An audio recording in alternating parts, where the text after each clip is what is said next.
So I'm sitting out here in a late afternoon here in central Pennsylvania in the spring. The sun is out after what seemed to be a very long winter. Um, and when you do this and you go out here finally and you can actually sit outside in a shirt without a jacket, you really appreciate the sun. You really appreciate the blue skies. And it makes me sort of think about the kind of human and environmental aspects that surround the UFO phenomenon, namely how we as human beings relate to the skies above us. Certainly dating back to ancient times, right? Uh, the skies, the heavens were linked to and always associated with the gods or God. And therefore, things that happened in the heavens, particularly unusual things like comets and meteors, always were seen as in some way having to have some kind of meaning. They were seen as communications, holy communications from the deity or deities that existed or were seen as existing at the time. And in many ways, I think that hits at something that I find really essentially and fundamentally human about the UFO phenomenon, about the way we interact and think about the environment around us, and particularly the ways in which we imagine and try to map out ways of interacting with outer space. Because what to me is essential to understand when thinking about the UFO phenomenon is that we cannot think about it, nor can we think about outer space or the sky or the sun in any other way but through our eyes as human beings who come to those kinds of perceptions, who come to those kinds of insights, those kinds of speculations, in ways that inherently are always going to be connected to the world we live in here. What we believe is happening above us has always been deeply inflected by what's going on here below us. I mean, take the 19th century, for instance, right? You're kind of a long way away now from those ancient and medieval worlds where unusual things in the skies might be associated simply with the acts of God.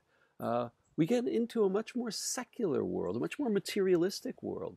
And yet this world, too, starts to project its own kinds of meanings onto the skies above them and onto objects that they believe might be in the sky. Namely, in particular, this is the age in the 19th century of the creation of all sorts of new fabulous inventions: the steamboat, the locomotive, photography, telegraphy, ocean liners by the end of the century, right? All of these are touted at the time as modern wonders. They themselves become the things that are seen as marvelous, as wondrous. But they are now our inventions. They are things that we made. And so there seems to be, in fact, by the end of the 19th century, for many people, many observers at the time, really perhaps no end, no limit to what we might achieve. And so the great dream of the 19th century really circles around and really rotates around this possibility of human flight. When will we conquer it? We've done it with balloons already, they are saying, by the mid part of the 19th century. But will we be able to do this as human beings by creating contraptions that can fly through the air? And when you hear people talk about those possibilities, they imagine it like the ways they did when they observed the steamships, right? They saw and they talked about these possibilities. When they talked about it in terms of the ways in which an airship might be powered by steam engines, right? Or through the sails of ships similar to what you see on the high seas. And so when we move further into the early 20th century, what do people start to describe when they describe sightings of strange objects? We start to hear descriptions that sound like zeppelins, right? The dirigibles that the Germans are creating around the early part, at the end of the 19th and the early part of the 20th century here. So what we do and what we see in that instance is a similar thing that I was talking about in the past. There is always going to be this way in which we can only understand and perceive and think and imagine what the potentials are for interactions with great inventions of the modern world, our interactions and our thinking towards and about what is beyond this particular world in which we live in, and how it might expand beyond that to other worlds.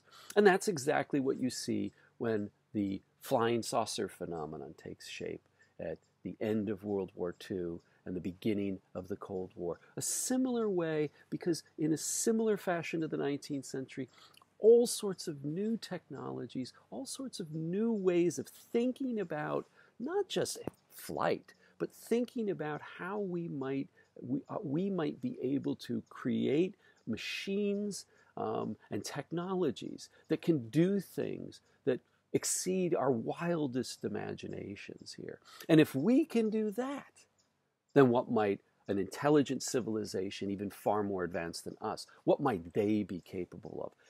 That, to me, then, is what connects us today, people 50 years ago, with the people who were in the ancient world. We may view the world through different eyes, we certainly do, but what connects us is always this idea that when we approach and think about and project onto the world some sense of meaning and of understanding to unusual, anomalous kinds of things, we inherently have to come back to the world we live in, the world we've grown up in, the world we're a part of and are making. We can only turn to that which is available to us, our culture, our values, our ideas that we've inherited that are part of our legacy, but that we live with and embrace today.